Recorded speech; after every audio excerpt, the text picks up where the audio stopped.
আজি জামুগুৰি আৰু ৱাটিং গাঁও পঞ্চায়তক সামৰি 20খন গাঁৱৰ কৃষকসকলে যি ঐক্যবদ্ধভাৱে আমি পণ লৈছিলোঁ তাৰ ওপৰত ভিত্তি কৰি এখন আমি কমিটি গঠন কৰিছিলোঁ দক্ষিণ গোলাঘাট কৃষক উন্নয়ন সমিতি। দক্ষিণ গোলাঘাট কৃষক উন্নয়ন সমিতিয়ে আজি প্ৰথমখন কাৰ্যনিৰ্বাহক বৈঠক সমাপন কৰে। আজি কাৰ্যনিৰ্বাহকত বিশেষভাৱে ৱাটিং আৰু জামুগুৰি পঞ্চায়তৰ 20খন গাঁৱৰ কৃষকসকলৰ আনুষংগিক সমস্যাৰ যিবোৰ কথা কৈছিলোঁ সেই কথা বতৰাবিলাকে প্ৰথম পৰ্যায়ত স্থান লাভ কৰে।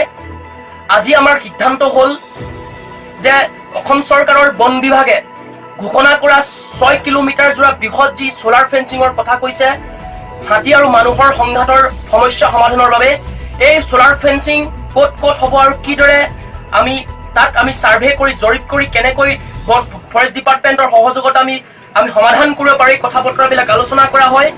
আৰু এই কাৰ্যনিৰ্বাহক বৈঠকতে আমি গোলাঘাট জিলাৰ 1 লাখৰো অধিক লোক কৃষক আজি উপকৃত হ'বৰ বাবে ফৰকাটিঙত যিটো কোল্ড ষ্ট'ৰ আছিলে শীতলীকৰণ গৃহ আছিলে এই গৃহটো পুনৰ মুকলিৰ বাবে আৰু নতুনকৈ জামুগুৰিত এটা নতুন শীতলীকৰণ গৃহ নিৰ্মাণ কৰিবৰ কাৰণে শস্য কনজাৰ্ভেশ্যনৰ বাবে ফুড কনজাৰ্ভেশ্যনৰ বাবে আমি সিদ্ধান্ত গ্ৰহণ কৰোঁ।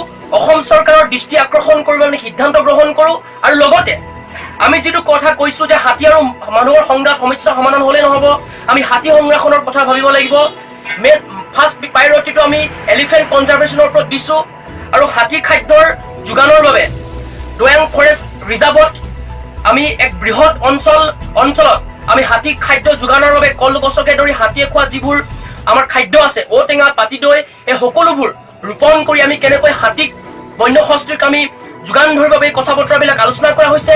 ইয়াৰ যোগেদি সমগ্ৰ অসম চৰকাৰ মাননীয় মুখ্যমন্ত্ৰী তথা অসম চৰকাৰ মাননীয় বন মন্ত্ৰী পৰিমল শুক্লবৈদ্য ডাঙৰীয়ালৈকে বাৰ্তা দিব বিচাৰিছো, কিয়নো আমি হাতীৰ সমস্যাৰ উপক্ৰম কৰিলে নহ'ব, আমি হাতীৰ ৰক্ষা আৰু হাতীৰ খাদ্য যোগানৰ কথাটো ভাবিব লাগিব।